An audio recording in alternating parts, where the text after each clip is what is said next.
I think, an important and a timely debate to talk about youth mental health, particularly as we emerge from COVID. And I would say, I think it's a tough time to be a young person. I'm glad I made what I hope are the majority of my mistakes in a time before social media and before digital cameras were ubiquitous.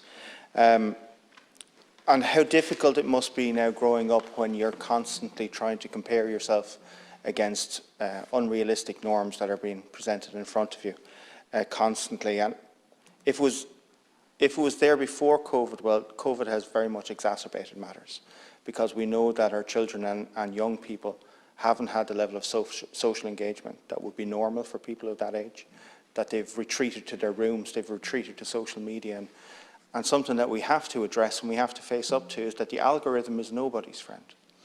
The algorithm is just going to feed on your attention, is going to show you more, is never going to tell you that you need some sleep, is never going to be worried about what you're viewing, is never going to take you aside for a chat, is never going to worry that you're increasingly entering into an echo chamber where you're just hearing the same views back. And I think we've all experienced this. It has a polarizing effect, and it hardens our language. And at such a vulnerable time for young people, we need to address that, and we need to acknowledge the level of difficulty and the level of scarring that will have occurred over the COVID period.